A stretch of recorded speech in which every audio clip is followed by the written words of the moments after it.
Bonjour à tous. On va donc commencer ce webinaire qui va présenter le travail qui a été fait par le ministère de la Santé en partenariat avec l'OMS en Centrafrique. Mais peut-être avant qu'on commence, je voudrais chaleureusement remercier le réseau d'innovation pour la santé mentale d'avoir organisé ce webinaire, en particulier Doris Payer, Marguerite Schneider et Asanda Makoyana.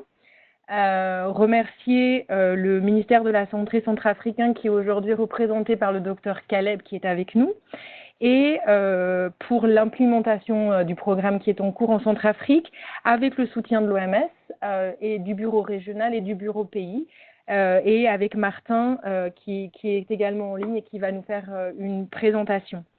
Simplement peut-être pour vous présenter le déroulement du webinaire, on va d'abord avoir une présentation d'une vingtaine de minutes qui va être faite par Martin. Ensuite, le docteur Caleb du ministère de la Santé va partager aussi également son expérience de l'implémentation du programme. Et puis, on aura une 10-15 de minutes pour les questions et les réponses.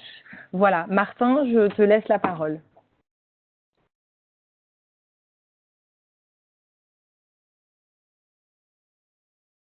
Ok, merci Capucine. Bonjour à tous et merci pour votre participation. Je vais vous présenter la mise en œuvre du MHGAP dans sa version humanitaire en République centrafricaine. Alors, voilà, merci. Voici le plan de la présentation. Nous allons commencer par présenter la situation humanitaire, les besoins en santé mentale, le système de santé mentale, la programmation et le processus de mise en œuvre du MHGAP, ainsi que les résultats préliminaires, les facteurs facilitants, les challenges et les perspectives futures. Mais commençons par la situation humanitaire. La RCA a vécu des conflits depuis plusieurs années et la crise s'est intensifiée en 2013 et perdure aujourd'hui dans plusieurs endroits. Si vous suivez l'actualité internationale, je suis sûr que vous avez entendu parler de la Centrafrique et les récents événements dans les régions de Bangassou, Bria et Bambari. Cette dame que nous voyons en photo a été prise dans un site déplacé en 2016. Et elle dit que depuis les événements, on fuit, on dort en brousse, on ne mange pas correctement, on est toujours en fuite. Mais la plus grande menace encourue par la population est la violence et les attaques perpétrées par différents groupes rebelles dans différentes localités. Qu'est-ce qui se cache derrière son regard? Qu'a-t-elle vu? A-t-elle été attaquée elle-même? A-t-elle vu ses proches attaqués? A-t-elle pu fuir avec son mari? A-t-elle pu fuir avec ses enfants? En tout cas, cela a amené beaucoup de changements dans sa vie et aujourd'hui, plus de l'insécurité de sa situation familiale. Elle fait face au manque de services de base, nourriture, santé, école, eau et assainissement. Donc, d'une manière générale, la situation humanitaire en RCA, c'est 50% de la population qui est dans le besoin d'aide humanitaire. Dans la dia suivante, c'est 9% de la population qui est déplacée, soit dans des sites, soit dans des familles d'accueil. C'est 10% de la population qui est réfugiée dans 4 pays voisins. Et afin de répondre à ces besoins humanitaires, seulement 25% du budget nécessaire est disponible. Quels sont les besoins en santé mentale? D'une manière générale, en situation d'urgence, l'OMS estime une augmentation des troubles mentaux sévères d'un taux de base estimé de 2 à 3% à un taux estimé de 3 à 4%. Par exemple, les psychoses, dépression sévère, troubles anxieux sévères. C'est une estimation basée sur le fait qu'un événement traumatisant ou la perte d'un relatif peut contribuer à la rechute d'une personne avec un trouble mental stabilisé et peut causer des formes sévères de troubles anxieux. L'OMS estime également une augmentation des troubles mentaux modérés d'un taux de base estimé de 10% à un taux estimé de 15 à 20%. Mais les besoins en santé mentale en République centrafricaine ont été, eux, évalués par différents partenaires.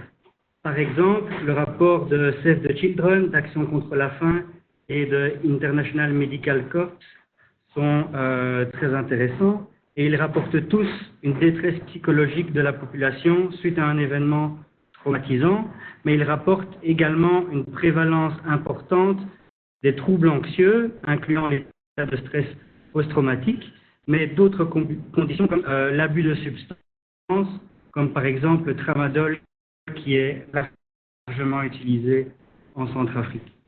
Ensuite, les besoins mentaux, c'est les troubles liés à la crise. Et pour ça, on a les statistiques du service de la psychiatrie et des hospitalisations. Avec en première position la psychose, qui représente 50% des hospitalisations. Viennent ensuite l'abus de substances, la dépression et enfin l'épilepsie. Les besoins en santé mentale en RCA, c'est également les conséquences psychologiques des violences sexuelles liées au conflit. En 2016, on rapporte plus de 3000 incidents de violences liées au genre. Donc cela nous a permis d'identifier les conditions prioritaires pour la mise en œuvre du MSGAP. Les conditions prioritaires, il y en a 6. Il y a le stress aigu, l'état de stress post-traumatique, l'abus de substances, la dépression, la psychose et l'épilepsie. Alors, afin de répondre à ces besoins en santé mentale, quelles sont les ressources disponibles? Quel est le système de santé mentale en RCA? Eh bien, avant tout, je voudrais dire un mot sur le système de santé. Aujourd'hui, il y a 68% des structures de santé qui sont fonctionnelles, dont 41%, ou 41% de ces 68% sont appuyés par des partenaires extérieurs. La population de 4,5 millions d'habitants, eh bien, il y a 200 médecins généralistes et 300 infirmiers diplômés d'État. Ce qui veut dire que dans la majorité des postes de santé ou des centres de santé, dans les régions, on trouve à la tête du centre un secouriste qui n'a pas reçu d'éducation formelle médicale, mais qui a appris sur le tas. Pour le système de santé mentale, eh bien, il y a une politique nationale de santé mentale qui a été développée en 2011, mais qui n'a pas pu être opérationnalisée à travers un plan. Le seul service spécialisé du pays, c'est le service de psychiatrie de l'hôpital central, où on a 24 lits d'hospitalisation et des consultations ambulatoires. Les ressources humaines spécialisées pour la santé mentale sont limitées au personnel de ce service de psychiatrie avec un psychiatre, un psychologue et il y a également un neurologue. La disponibilité en médicaments psychotropes est extrêmement limitée. Il n'y a pas de système national d'approvisionnement continu.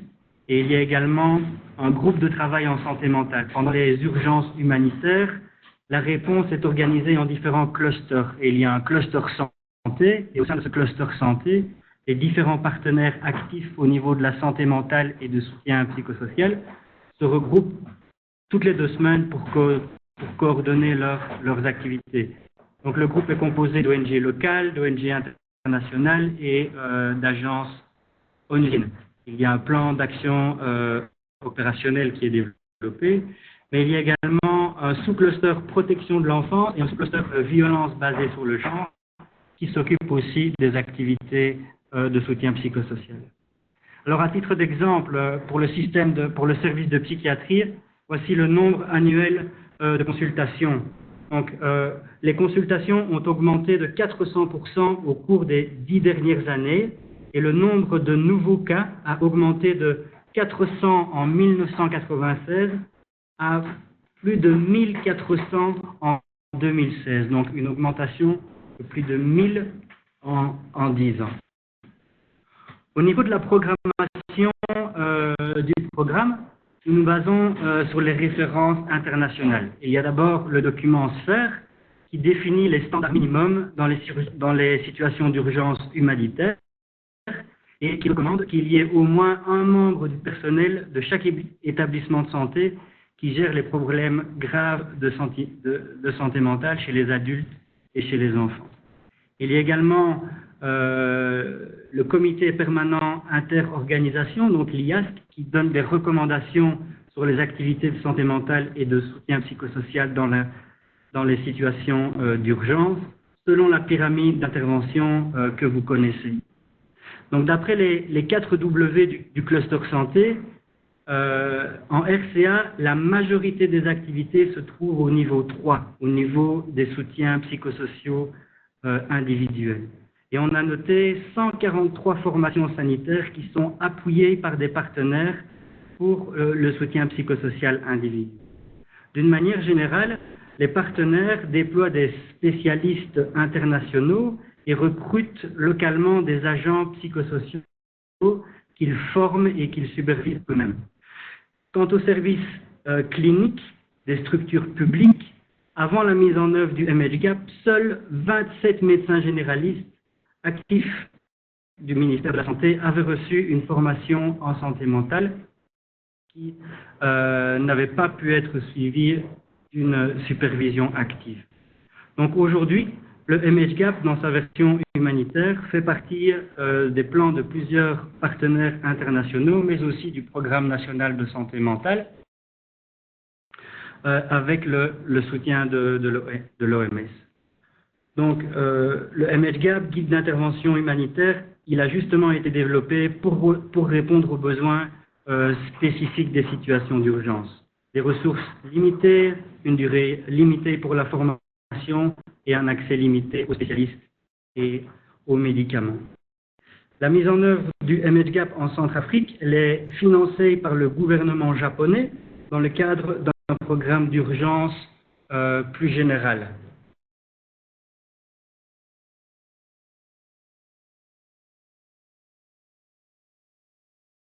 Ok, pardon, je croyais que je vous avais perdu.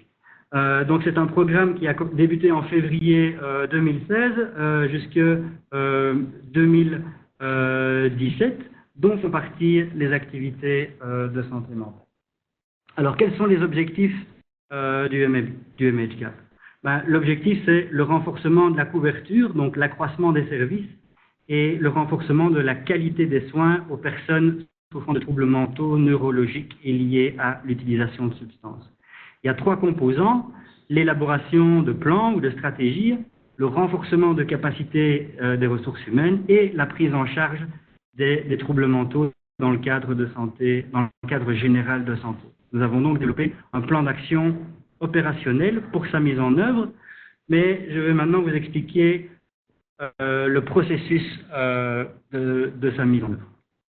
Alors, le processus, il se base sur un toolkit qui a été développé au niveau international et qui comprend plusieurs outils qui sont disponibles et qui doivent être adaptés au contexte local. Donc, sur base d'une analyse de la situation, donc qui est un outil disponible, structuré, où on répond à différentes questions, eh bien, nous avons tout d'abord procédé à l'adaptation du guide, principalement par le choix des conditions prioritaires. Donc, nous nous sommes basés sur la documentation des besoins en santé mentale et nous avons ciblé 6 conditions prioritaires que j'ai évoquées précédemment. Le MHGAP met aussi à disposition un guide d'adaptation qui permet pour chaque condition prioritaire identifiée de faire des recommandations pour la mise en œuvre au niveau local. Par exemple, quels sont les motifs de consultation pour la dépression? Est-ce que les gens vont arriver en exprimant une tristesse émotionnelle importante ou est-ce que les gens vont arriver en se plaignant de maux de dos, par exemple? Autre exemple, quels sont les médicaments psychotropes disponibles pour la mise en œuvre du MHGAP? Il faut bien évidemment se baser sur la liste nationale des médicaments essentiels. Après l'adaptation, nous avons planifié sa mise en œuvre avec les différents partenaires. C'est là que nous avons ciblé les formations sanitaires et le personnel de santé que nous souhaitions former. Nous avons ciblé des formations sanitaires fonctionnelles avec du personnel qualifié. Ce qui veut dire en Centrafrique qu'on va aussi mettre en œuvre le MHGAP dans les hôpitaux préfectoraux et régionaux, mais aussi dans les centres de santé, donc dans les soins de santé primaires, s'il y a un personnel qualifié, médecin généraliste ou infirmier diplômé d'État. Alors, après l'adaptation et la planification, sur base du matériel de formation disponible au niveau international, sur base des expériences d'autres pays, comme par exemple la Guinée qui a mis en œuvre le même programme et développé des modules de formation en français, eh bien nous avons adapté les modules des 6 conditions prioritaires et nous avons fait un atelier de validation au niveau national.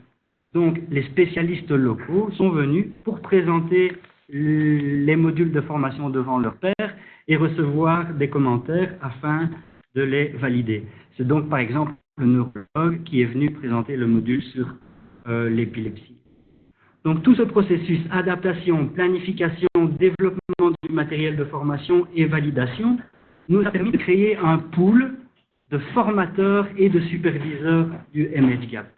Et c'est ce pool de formateurs et de superviseurs qui a disséminé la formation dans les localités sélectionnées, et c'est ce même pool qui a organisé le support et la supervision. C'est important ce choix que nous avons fait, parce que c'est un modèle en cascade, mais nous n'avons pas formé des formateurs qui, à leur tour, ont été formés seuls dans les provinces des personnels de santé. Nous voulions assurer la qualité de la formation et être très attentifs sur la sélection des formateurs et des superviseurs du MHGAP. Nous espérons dans le futur que les personnels de santé formés qui ont bien compris et qui commencent maintenant à faire des consultations peuvent grandir et pourront prendre plus de responsabilités en termes de supervision et de formation dans le futur. Alors, les médicaments psychotropes, une commande a été faite au niveau international et nous sommes pour l'instant dans le processus de réception de différentes molécules et nous essayons de les mettre à disposition des formations sanitaires formées, mais malheureusement nous n'avons pas totalement accompli cette activité. Alors, quels sont les résultats préliminaires de la mise en œuvre du MHGAP? Concernant l'élaboration de stratégies, eh bien, il y a une analyse de la situation disponible et qui a été largement circulée. Elle comporte beaucoup d'informations et pourra être utile à d'autres niveaux. Par exemple, si on souhaite réviser la politique nationale de santé mentale, il y a déjà beaucoup d'informations qui pourraient nous aider. Il y a également le rapport de l'atelier d'adaptation et de la planification de la mise en œuvre du MHGAP avec le guide d'adaptation qui est disponible et le plan d'action opérationnelle et son budget qui sont également disponibles. Pour l'instant, il y a 4 localités qui ont un plan de mise en œuvre: Bangui, Sibut, Bouar et Bimbo. Concernant le renforcement des capacités des prestataires de soins de santé, eh bien, nous avons le guide du MHGAP qui est validé au niveau national et un module de formation pour le stress aigu, l'état de stress post-traumatique, la dépression, la psychose, l'épilepsie, la consommation nocive d'alcool et de drogue. Nous avons également un module de formation pour l'identification et la référence des personnes souffrant de troubles mentaux qu'on appelle mini-MHGAP et qui lui aussi avait été développé en Guinée. On a également un guide de soutien et de supervision. Toujours concernant le renforcement des capacités, on a tenu 4 ateliers de formation pour les prestataires de soins de santé généralistes, où nous avons pu former 48 personnels, dont 9 médecins généralistes et le reste majoritairement des infirmiers diplômés d'État. Pour le mini-MHGAP et pour l'identification et la référence, nous avons formé 226 prestataires de soins qui sont des autres cadres de santé ou cadres de la communauté, des infirmiers assistants, des sages-femmes, des réseaux communautaires, des travailleurs de santé communautaires, etc. Concernant la prise en charge des troubles mentaux dans le cadre général de la santé, eh bien aujourd'hui 24 formations sanitaires utilisent le MHGAP pour évaluer et prendre en charge les personnes souffrant de troubles mentaux. Toutes ces formations sanitaires ont un système de rapport et d'information à travers lequel nous collectons les informations. Nous avons réussi à faire 29 visites de soutien et de supervision dans ces 24 formations sanitaires. Aujourd'hui, aucune de ces formations sanitaires ne bénéficie d'un approvisionnement en médicaments psychotropes de manière continue. Concernant les consultations, eh bien, nous rapportons aujourd'hui 380 personnes souffrant de troubles mentaux qui ont été consultées. Donc ça, ce sont les données que nous avons récoltées à travers la supervision et à travers le rapport mensuel du personnel de santé formé. Nous n'avons pas confirmé tous les diagnostics et toutes les évaluations faites par le personnel formé. Nous pouvons croire que il y a certainement des difficultés à évaluer une personne qui souffre d'un trouble mental modéré à sévère. Ce que je veux dire par là, c'est que il y a encore une confusion entre la détresse psychologique et les troubles mentaux sévères. Je vais donner un exemple.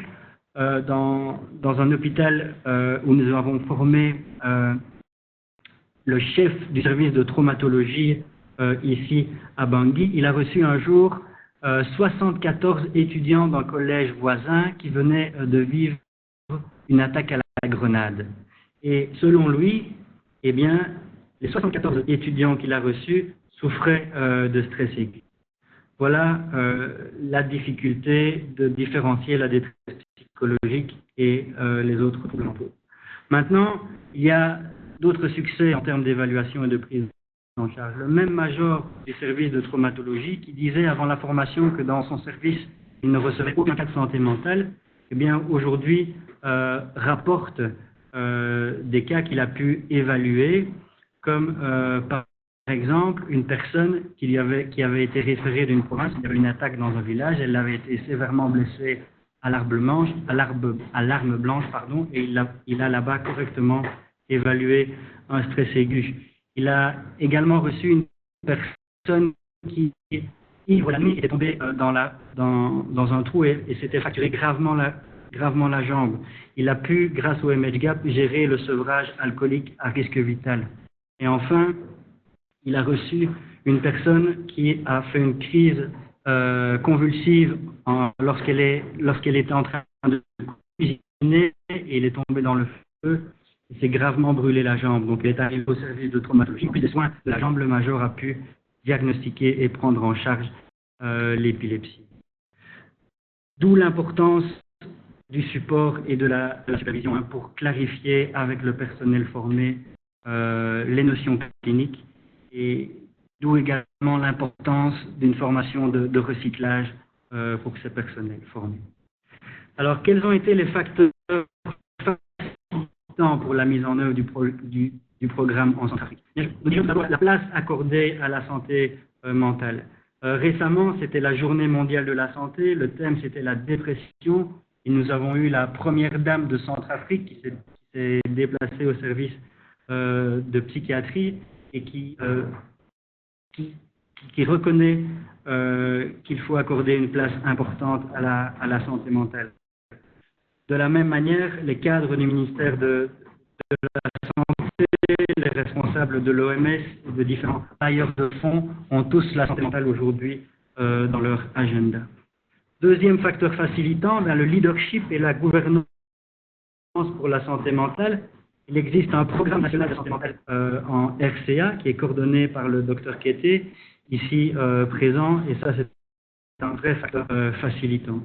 Ensuite, il y a le soutien technique et le renforcement des capacités. Il y a eu plusieurs consultants en santé mentale de l'OMS pour soutenir le ministère. Je ne suis pas le premier, je ne suis pas le dernier, mais il y a aussi le siège de OMS Afrique à Brazzaville qui nous donne un soutien technique, ainsi que le siège à Genève et les référents qui nous aident avec la mise en œuvre du programme. Et enfin, support et supervision. Sans le support et la supervision, il est impossible de transformer les connaissances acquises lors de la formation en plus de prise en charge dans les formations sanitaires. Maintenant, nous avons connu également quelques challenges. Les capacités sont limitées. Il y a un manque de spécialistes pour la formation et pour la supervision. Il y a également un manque de financement pour nos activités qui est seulement aujourd'hui assuré jusqu'à la fin 2017. Il y a un accès limité aux médicaments médicaments psychotropes. On n'a pas pu donner d'antidépresseurs et d'antipsychotiques pour l'instant, et ces médicaments devraient être disponibles dans les formations sanitaires qui sont le programme. Néanmoins, ça permet de mettre l'accent sur les interventions non pharmacologiques. Un autre challenge, c'est la collaboration intersectorielle. Il y a un cluster santé, un groupe de travail en santé mentale et psychosociale, un sous-cluster protection de l'enfance, un sous-cluster violence basé par le genre, qui mettent tous en œuvre des activités à différents niveaux de la pyramide d'intervention de l'IASC. Et même s'il y a des mécanismes de communication entre ces différents groupes, eh bien, la coordination reste un challenge. Ensuite, il faut accorder une importance particulière à la motivation du personnel de santé pour intégrer la santé mentale dans ses activités quotidiennes. Et il faut également porter une attention particulière à leur bien-être, car en tant que membres de la communauté, ils ont également vécu des événements traumatisants. Enfin, il y a les contraintes sécuritaires et parfois l'accès n'est pas possible pour la formation ou pour la supervision dans un district. Quelles sont aujourd'hui les perspectives à court terme? Eh bien, nous souhaiterions augmenter la composante de mobilisation communautaire afin d'identifier plus de cas au niveau de la communauté. Nous souhaiterions continuer avec la supervision, qui nous permet pour l'instant de renforcer les capacités cliniques, mais de bien collecter toutes les données relatives au programme. Et nous souhaitons continuer l'approvisionnement en médicaments psychotropes essentiels et distribuer les molécules qui doivent arriver dans les semaines qui viennent. Et finalement, eh bien, cette crise est également une opportunité pour renforcer le système national de santé mentale, pour reconstruire en mieux à la sortie de la crise, pour des soins de santé mentale durables après cette situation d'urgence. Et pour ce faire, dans les mois qui viennent, nous souhaitons réviser la politique nationale de santé mentale et développer un plan national de santé mentale. Voilà, Singila Mingi, merci à tous pour votre attention. Merci beaucoup Martin pour cette excellente présentation sur ce programme et sur l'intense travail qui a été mis en œuvre à la fois par le ministère de la Santé, l'OMS et le gouvernement japonais qui a soutenu cet effort. Je vais maintenant passer la parole au docteur Caleb Kété, qui est coordinateur du Programme national de santé mentale, chef de service du service de psychiatrie à Bangui et professeur à l'université de Bangui. C'est à vous, docteur Caleb. Merci, bonjour à tout le monde, bonjour à tous ceux qui nous suivent. Donc, merci pour l'opportunité que vous nous donnez pour parler de notre expérience dans l'implantation du programme MHCAP en Centrafrique dans sa version humanitaire. Mais d'entrée de jeu, ce que je voulais dire, c'est que le problème de santé mentale en Centrafrique ne date pas de maintenant. Comme M. Martin l'a si bien souligné dans sa présentation, déjà en 2011, les problèmes de santé mentale ont été déjà identifiés comme les problèmes de santé publique majeurs. Et c'est pour ça que, sur l'initiative du ministère de la Santé, en partenariat avec l'Organisation mondiale de la santé, un document de politique nationale de santé mentale a été validé en 2011. Mais vous comprenez que les événements de 2013 ne nous ont pas permis de mettre en œuvre les plans d'action qui étaient contenus dans ce document de politique. Donc c'est pour dire que les événements que nous avons vécu en 2013 n'a fait qu'enfoncer le clou, et ont augmenté les problèmes des besoins en santé mentale. C'est pourquoi l'implantation du programme de MHCAP en Centrafrique dans sa version humanitaire, pour nous, ça a été vraiment une très bonne opportunité parce que ça nous a permis d'apporter des solutions aux besoins en santé mentale pendant la crise, mais également, c'est une opportunité pour nous aussi pour préparer la sortie de crise, c'est-à-dire pour entrer dans le développement. Donc, pour la mise en œuvre de cet outil qui est le MHCAP, nous n'avons pas créé d'autres structures. nous nous sommes appuyés sur les systèmes de santé qui existent déjà. Je voulais parler ici des formations sanitaires existantes. Donc, les agents de santé qui ont été formés, c'est les agents de santé de santé, des structures de santé qui existent déjà. Et nous sommes appuyés sur ces agents de santé pour la formation. Donc, on n'a pas créé d'autres structures à part. Et également, compte tenu des ressources humaines limitées en FCA pour assurer la formation, l'équipe de formation qui a été sur le terrain, comme avait dit aussi M. Martin, a été une équipe qui a été formée, mais construite principalement de moi-même en tant que le médecin chef du service de la psychiatrie. Et j'ai été appuyé dans cette formation par le psychologue clinicien, 2 psychologues cliniciens du service, et également avec le consultant de l'OMS qui est M. Martin. Mais nous avons approfondi, nous avons développé cette équipe, nous avons renforcé cette équipe par la motivation de 2 médecins généralistes qui ont été formés au MHGAP et à qui nous les avons associés dans tout ce qui est formation, dans tout ce qui est supervision. Donc, ces 2 médecins généralistes, ensemble avec nous 3 spécialistes, c'est nous qui constituons le pool de formation, le pool de supervision pour la mise en œuvre du MHGAP en République centrafricaine. Donc, ce qui traduit bien la qualité de formation. Parce qu'en principe, dans le MHGAP, il fallait faire la formation des formateurs. Mais étant donné que c'est un début d'un processus, ça prendra le temps que ça prendra. Donc, pour l'instant, nous nous appuyons sur ce pour la formation. Mais dans l'espoir que dans l'avenir, les personnes qui sont formées au MHGAP, certains pourront devenir des formateurs, des superviseurs. Donc, ça, c'est des choses que nous allons envisager dans le futur pour renforcer l'équipe de formateurs et des superviseurs. Mais également, pour ce qui est des outils que nous avons utilisés pour faire cette formation, mais nous sommes basés sur les outils qui sont déjà disponibles sur le plan international, c'est-à-dire le guide du MHGAP. Sauf que, comme vous le savez, c'est un guide qui est un guide international et il fallait l'adapter au contexte centrafricain. Je crois là également, M. Martin nous en a parlé, nous avons fait un atelier de validation de ces outils. Et ces outils, nous avons validé, bien sûr, en l'adaptant à notre contexte en République centrafricaine. Et cela est également valable lorsque nous avons fait la formation. On a fait la formation, mais on n'a pas laissé les agents formés comme ça pour faire la prise en charge. Et nous avons un plan d'action avec des mécanismes de supervision. Donc, les agents qui ont été formés au MHGAP, nous avons assuré plusieurs fois la supervision dans ces formations sanitaires.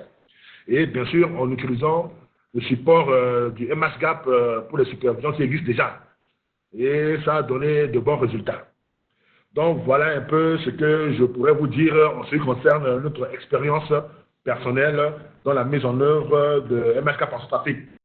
Donc, pour conclure sur ce point, je disais que je vais dire que c'est une très bonne expérience pour nous en FCA.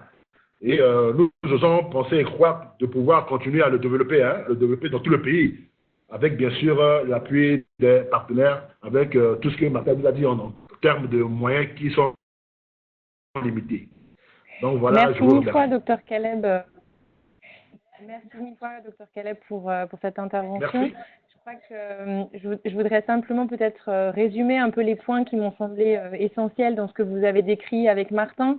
La première chose, et je pense que c'est des leçons apprises qui peuvent s'appliquer dans d'autres contextes africains et ailleurs, c'est l'importance en fait de profiter entre guillemets des crises pour essayer de renforcer le système de santé mentale et l'importance, et on voit que c'est possible et votre exemple est saisissant, qu'il est possible de renforcer, d'intervenir dans ce type de contexte en travaillant avec le système qui existe déjà et qui restera fonctionnel après la crise. Ça, je crois que c'est vraiment 2 messages sur lesquels il faut insister et je trouve que la présentation que vous avez faite nous permet vraiment de voir ça de manière très très claire et peut-être aussi d'insister sur le fait qu'il existe des outils pour aider les pays. Il existe des outils tels que le MHGAP, mais pas seulement, pour les aider à renforcer leur système de santé mentale. Il existe un réseau de soutien, que ce soit le réseau d'innovation pour la santé mentale, mais également l'OMS, pour soutenir les ministères de la Santé ou les organisations qui voudraient aller dans cette direction. Je vais maintenant me tourner vers le public qui est présent pour savoir s'ils ont des questions à poser à Martin et au docteur Caleb sur l'intervention qu'ils ont mis en place en Centrafrique.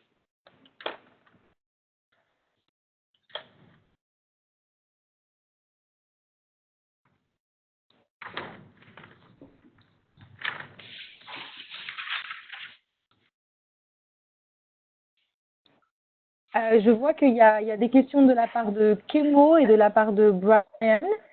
Peut-être qui veut commencer?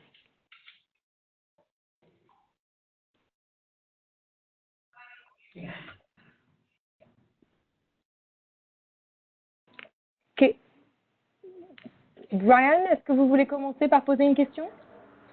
Oui, d'abord, je vous remercie et je veux saluer Dr. Caleb, Bibalamo Mingi. C'est juste pour savoir qu'est-ce que vous prévoyez à faire pour l'avenir.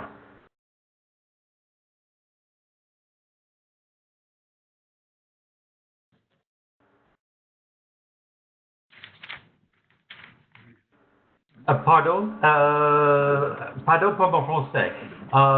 Qu'est-ce que vous prévoyez pour faire à l'avenir?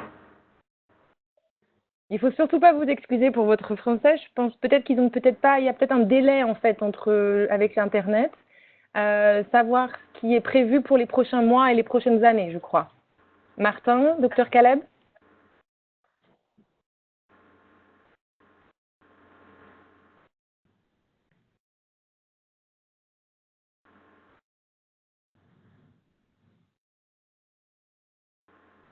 Allô?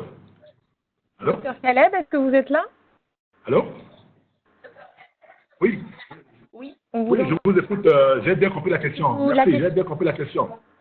Oui, d'accord. Donc, merci pour la question qui m'a été posée. Donc, effectivement, comme je disais, on a un plan d'action. Hein? On a un plan d'action que nous sommes en train de mettre en œuvre. Donc, ce que nous avons prévu dans l'avenir, ben, comme je le disais, c'est de continuer à développer le MHCAP dans toutes les préfectures sanitaires de la République centrafricaine, développer le MHCAP, mais également, non seulement pendant la crise, mais aussi voir comment on peut sortir pour le développement. Et donc, le point qui nous reste beaucoup plus à faire, c'est la mobilisation communautaire. Donc, ça aussi, nous sommes en train de réfléchir pour voir quels sont les moyens que nous pouvons mettre en place, quelles sont les personnes que nous pouvons former pour que la mobilisation communautaire puisse se faire. Donc, voilà un peu ce que nous avons comme plan d'action à court terme actuellement. Brian, est-ce que vous voulez poursuivre? Sinon, je vois qu'il y a une question de la part de Pauline.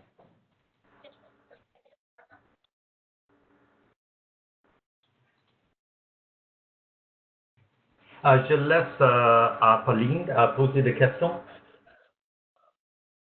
Merci. Pauline, c'est à vous. Oui, d'accord, bonjour. J'ai quelques questions. Je ne sais pas comment faire. Est-ce que je pose toutes mes questions et après vous répondez ou je pose une question à la fois? Peut-être c'est plus simple. Posez toutes vos questions, ils vont les noter. Le mieux, c'est vous poser toutes les questions. D'accord, ok. D'accord. Donc, la première question, c'est par rapport au choix du guide d'intervention du MHCAP. Comment a-t-il été jugé la pertinence justement de cet outil-là dans les contextes de la RCA? Après, la deuxième question, c'est ça m'intéresserait d'avoir quelques précisions sur les adaptations qui ont été faites au module, notamment d'un point de vue culturel, justement, aussi dans un contexte comme la RCA. Après, j'aimerais bien aussi avoir des précisions sur la mise en place de supervision, donc voilà, des détails en fait. Comment vous avez fait, combien de supervision, par qui, s'il y a des outils qui ont été développés pour ça ou pas, voilà, des choses comme ça. Ensuite, par rapport au monitoring aussi suite aux formations dispensées au personnel de la santé, est-ce qu'il y a eu un système de monitoring qui a été mis en place ou ça c'est quelque chose, comme ils les ont appris justement à prendre en compte la prochaine fois ou pour la suite. Après, par rapport à l'approvisionnement des psychotropes, des médicaments psychotropes, donc Martin, vous avez dit que donc vous travaillez sur l'approvisionnement. J'ai pas bien compris en fait comment, qui est en train de payer pour ça déjà, si c'est le ministère de la Santé déjà ou si c'est l'OMS.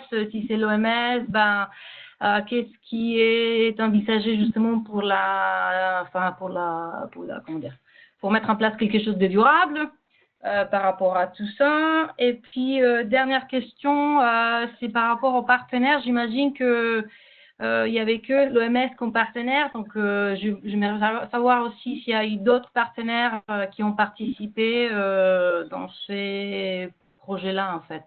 Voilà.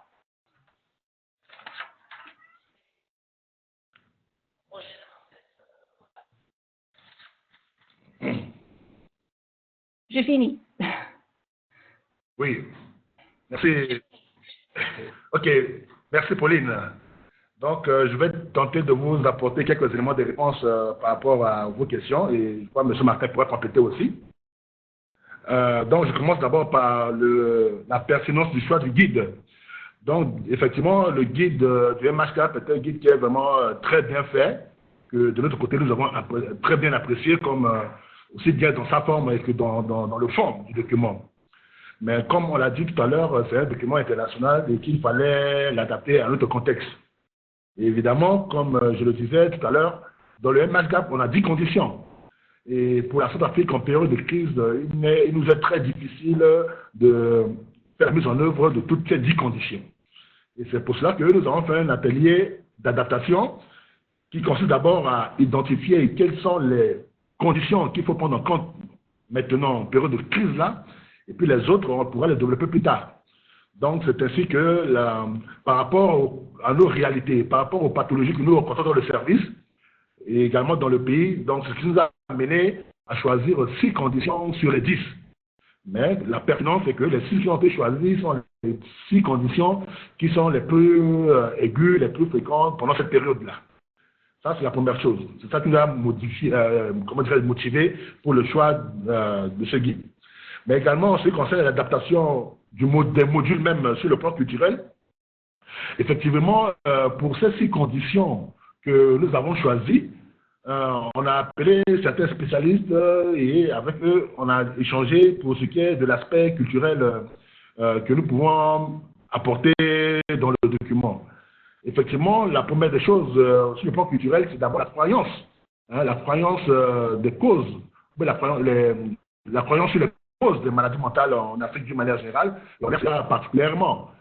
Et là également, dans l'atelier d'adaptation, là, sur le plan culturel, il y a beaucoup des noms des maladies que la population, la communauté utilise, qui sont ressortis. Il y a certaines pratiques sur le plan de prise en charge qui sont sorties et que dans notre atelier, on n'a pas négligé. On a pris ça en compte pour permettre nos communications en ce qui concerne les modules de formation. Donc, en résumé, sur l'aspect culturel, c'était beaucoup plus les étiologies, les causes des maladies, les croyances sur les maladies mentales d'une manière générale. Martin va compléter.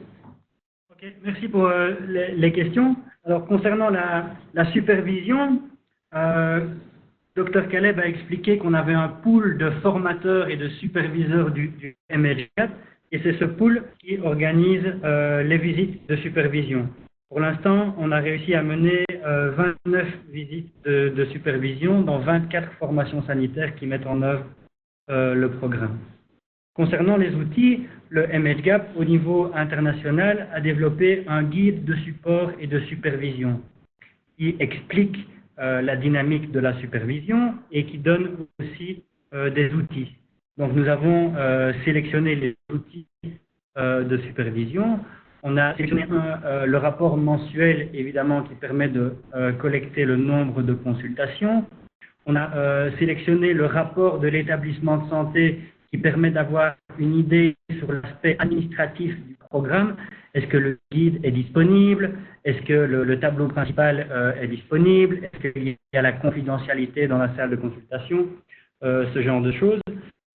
Et nous avons sélectionné un troisième outil qui est le résumé de la visite de supervision. Alors, on organise des visites de supervision par localité, où pour chaque visite, on fait la supervision individuelle dans les formations sanitaires, mais à la fin, on fait un qui permet aux gens d'exposer ce qu'ils ont eu dans la consultation et d'échanger avec les collègues.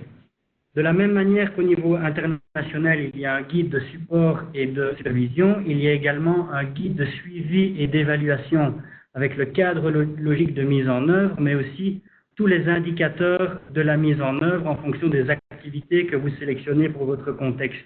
Et donc tout ça est très bien fait et très compréhensif et se résume à la fin en une fiche de suivi et d'évaluation. Et tout ce que j'ai présenté aujourd'hui vient en fait de cette fiche de suivi et d'évaluation qui est un résumé de tous les indicateurs que nous avons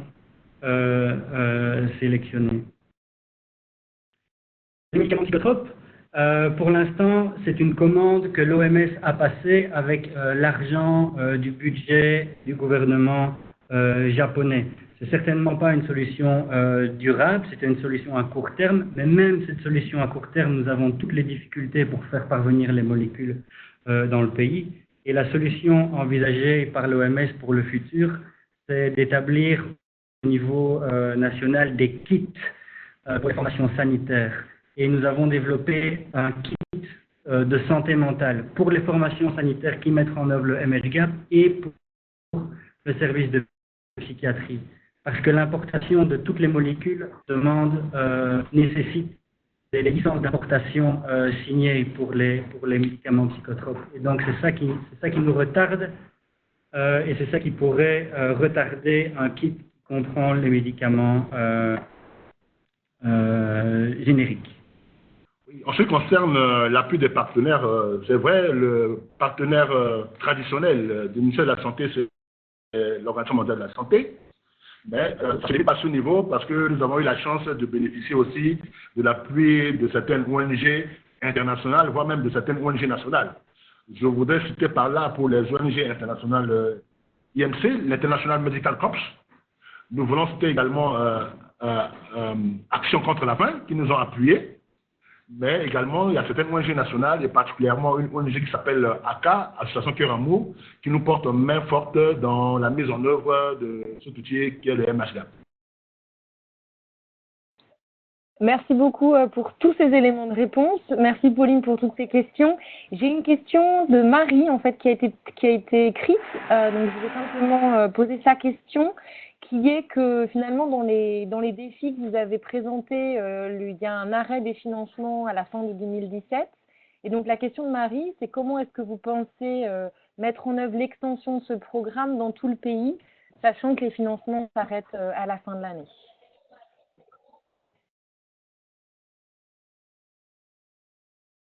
Comme il y a un arrêt de financement, on passe pas.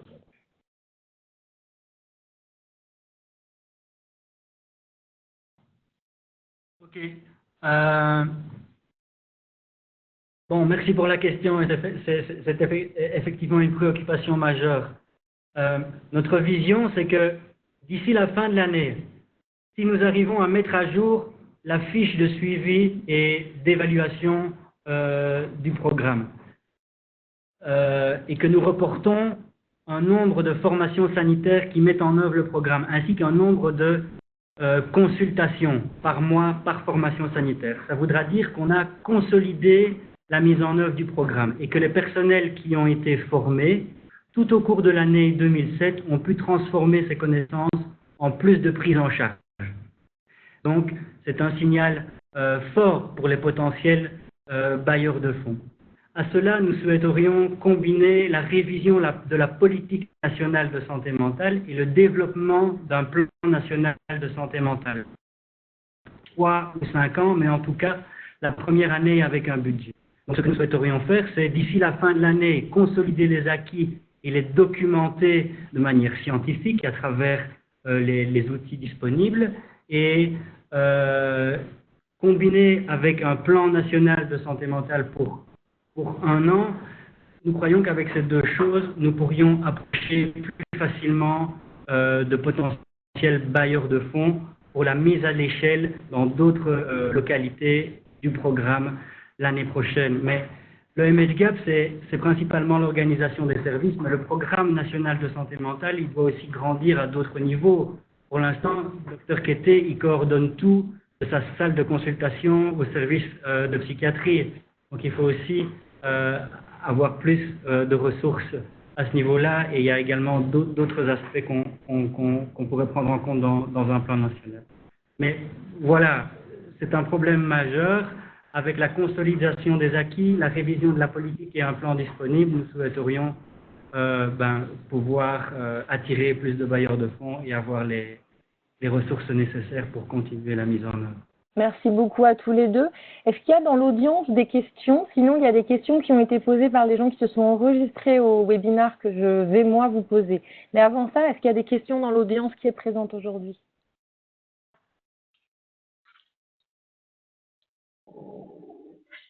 Oui. Kémo, je t'en prie, vas-y. Ok, merci. Je remercie l'équipe et félicitations à Martin et Dr Kété pour leur bien présentation. Quelques questions que j'avais déjà enregistrées sur le webinaire, mais l'autre point sur lequel je voulais insister, c'est les agents communautaires. Puisque c'est mal vu dans les communautés, est-ce que dans la révision du plan, la politique nationale de santé mentale pour les prochaines semaines ou les prochains mois, est-ce qu'un accent est mis sur les agents communautaires? Et ensuite, le volet, la collaboration avec la médecine traditionnelle. Est-ce que Dr Kété peut nous dire quelque chose sur la médecine traditionnelle en Centrafrique? Donc, ça, c'est deux que je voulais demander. Merci.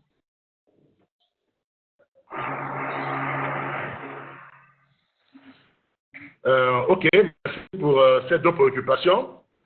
La première, en ce qui concerne les agents communautaires, effectivement, ça, c'est une priorité pour nous en ce moment aussi. Comme on l'a dit, c'est vrai, en fait, de mettre en œuvre le MHGAP, on a formé, on a fait la supervision, mais ça ne suffit pas. Il faut compléter par la mobilisation communautaire. Et ça, il faudrait que des agents communautaires soient formés pour assurer la prise en charge de nos parents qui sont dans les communautés. Mais en ce moment, c'est qu'on va former les agents communautaires d'une manière désordonnée. On a pensé nous appuyer, comme on disait tout à l'heure. Notre programme s'appuie sur le système sanitaire existant. Et dans nos communautés, il y a ce qu'on appelle les réseaux communautaires qui existent déjà dans notre système de santé. Donc, pour nous, au niveau du MHGAP, on voudrait bien s'appuyer sur ces réseaux communautaires-là, les outiller, leur donner les moyens pour faire la prise en charge au niveau primaire. Donc, voilà pour ce qui est des agents communautaires. Vraiment, c'est une priorité pour nous à cet instant même. Et maintenant, en ce qui concerne la collaboration avec la médecine traditionnelle, je pense que le principe est acquis. Parce que peut-être je peux vous informer qu'au niveau de la Centrafrique, la médecine traditionnelle est reconnue. La preuve en est qu'au sein même du ministère de la Santé, ils ont même une direction avec un chef de service qui existe. Donc c'est pour dire que pour nous, la collaboration ne se pose pas de problème. Mais la difficulté, c'est que pour l'instant encore, le cadre juridique de cette collaboration avec les tradipraticiens n'est pas encore bien défini. Parce qu'à l'heure où je vous parle, le document, la loi est sur la table de l'Assemblée nationale qui doit en principe voter une loi qui va définir le cadre de cette collaboration avec la médecine traditionnelle. Et pour nous, comme je vous le disais, ça va être une formalité parce que ce groupe-là est déjà reconnu au niveau du ministère de la Santé. Ils ont une direction et ils ont également un chef de service. Merci beaucoup pour cette réponse, Dr Caleb. Il y a une question qui est posée dans les inscriptions, peut-être que je voudrais vous transmettre. C'est sur l'implémentation du MHGAP, considérant le manque de temps que les agents de santé ont à mettre en œuvre dans le contexte de la RCA, comment est-ce que vous arrivez à les convaincre de passer du temps sur la question des entretiens psychosociaux et de l'évaluation?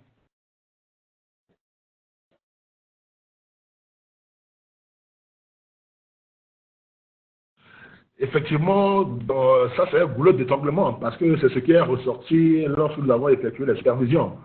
Parce que les agents que nous avons formés, comme on le disait, c'est des agents de formation sanitaire existants déjà, ce qui fait qu'ils n'ont pas que ça à faire. ils reçoivent les malades qui viennent de tous côtés. Et ils nous ont exprimé cette difficulté.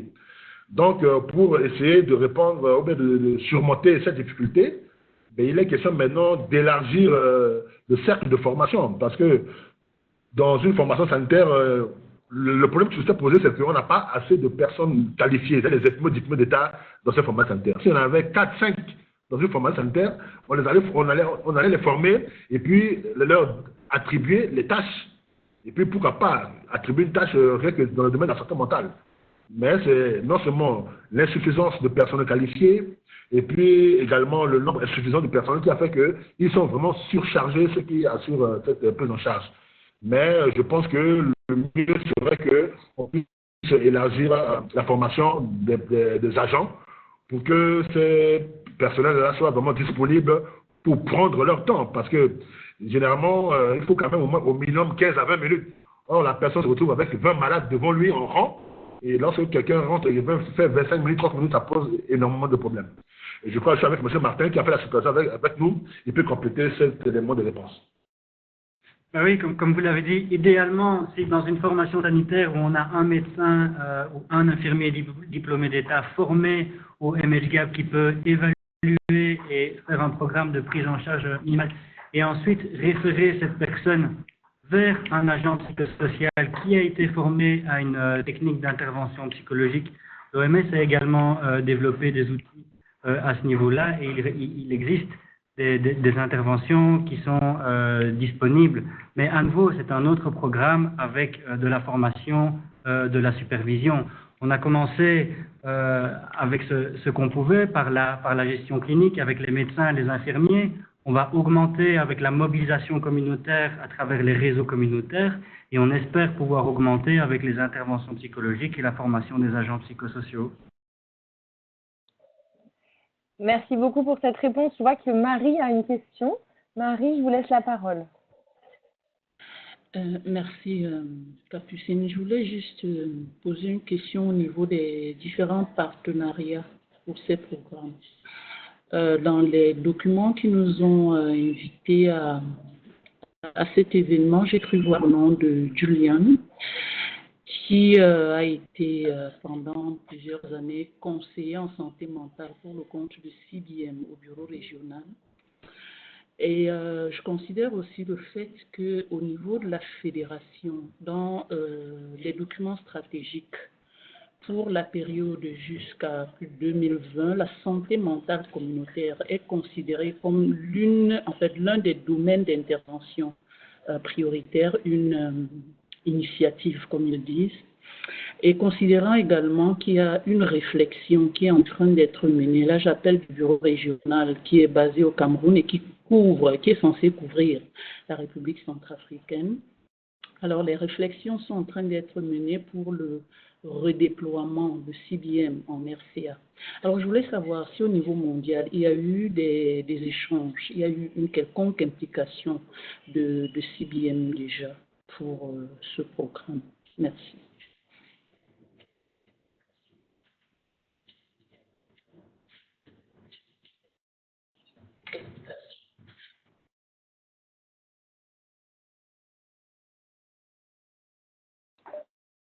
Martin? Docteur Caleb? Oui, Capucine? Est-ce que tu as entendu la question de Marie? Alors, j'ai bien compris la question de Marie. J'ai collaboré avec Julian Eaton pour les premiers secours psychologiques lorsque j'étais en Guinée et je suis sûr que CBM est un contributeur du développement du MHGAP dans sa version humanitaire. Les besoins sont énormes en Centrafrique et si une organisation comme CBM voulait supporter le programme national, je crois que Dr Kete est en train de sourire, je crois qu'il n'y aurait pas de problème. Merci Martin. Je crois que Brian t'a posé des questions de manière privée. Si tu pouvais y répondre et les partager avec l'ensemble du groupe, ce serait très intéressant.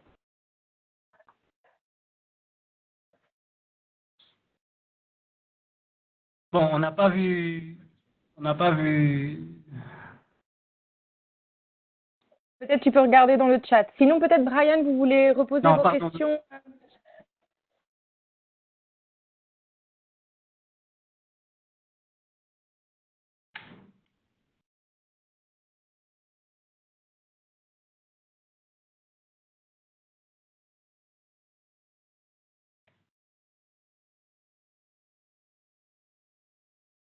Martin, vous êtes là? Oui. On est là, pardon, on n'a pas accès au chat. Ah, Brian, est-ce que vous pourriez répéter vos questions? Je fais ma meilleure. D'abord, comment le matériel était protégé parmi les prestataires?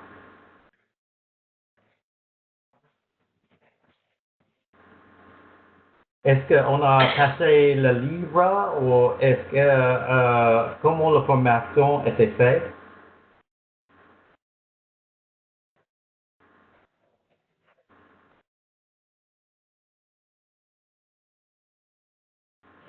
Ok. Pardon, nous n'avons pas réussi à comprendre la question. Capucine, tu pourrais... La question, c'est... C'est pas le français, hein, c'est la connexion.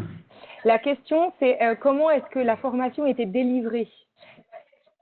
Si j'ai bien compris. Est-ce que vous aviez le guide?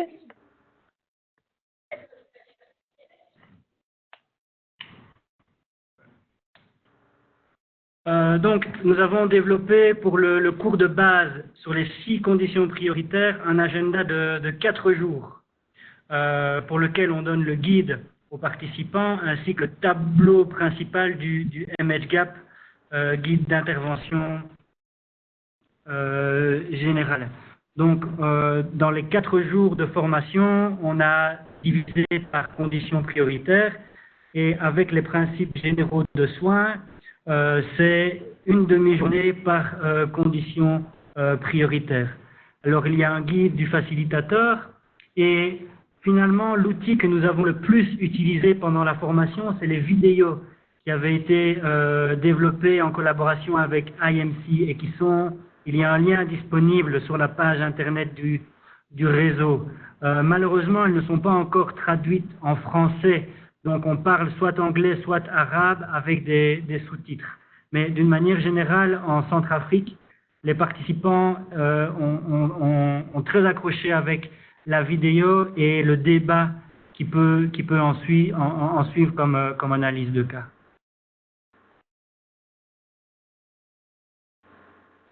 Merci beaucoup. Est-ce qu'il y a d'autres questions? Nous arrivons petit à petit vers la fin, mais peut-être qu'on a encore quelques minutes pour une dernière question.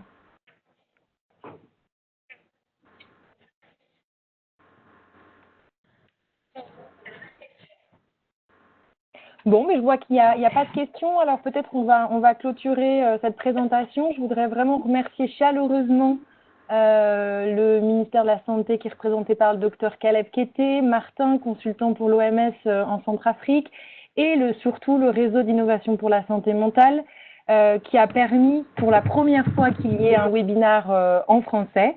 Nous savons que nous sommes souvent les parents pauvres de la santé mentale globale, donc c'est super que cela ait pu avoir lieu. N'hésitez surtout pas à continuer la discussion par email ou par d'autres moyens, que ce soit Twitter, que ce soit par tous les moyens possibles. Je crois qu'on est tous, on a tous envie que les choses avancent pour la Centrafrique et on peut tous y contribuer un minimum. Peut-être je laisse le dernier mot à Martin et Dr Caleb pour clôturer le webinaire.